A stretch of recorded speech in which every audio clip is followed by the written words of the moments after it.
Éviter l'effondrement économique des pays africains en annulant leurs dettes. C'est l'idée prônée par Emmanuel Macron. Savoir aider nos voisins d'Afrique.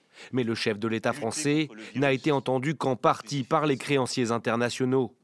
Les membres du G7 ont finalement acté un moratoire qui doit l'être ce mercredi soir par le G20.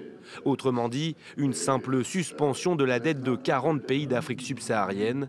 Interviewé par RFI, le président de la République s'en félicite. Le moratoire, ça veut dire quoi? Ça veut dire on ne rembourse plus les intérêts. Vous nous laissez de l'oxygène. On étale cette dette, c'est une première mondiale. C'est une étape indispensable et je pense que c'est une formidable avancée.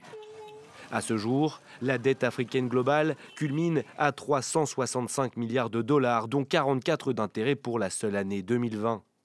La Chine en détient 40%, le reste appartient à de grands créanciers, Club de Paris, FMI, Banque mondiale et autres investisseurs privés. Confrontés à une baisse brutale du prix de leurs matières premières, plusieurs pays africains savent que sans annulation d'une partie de leurs dettes, impossible d'envisager un futur économique serein. Joint par Reuters, le ministre chinois des Affaires étrangères répond poliment que Pékin se penchera sur la question. Nous sommes conscients que certains pays et organisations internationales ont appelé à des programmes d'allègement de la dette des pays africains et nous sommes disposés à étudier la possibilité de celui-ci conjointement avec la communauté internationale.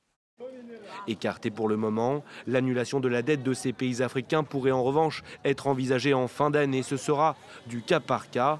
Tout dépendra alors de la conjoncture économique mondiale.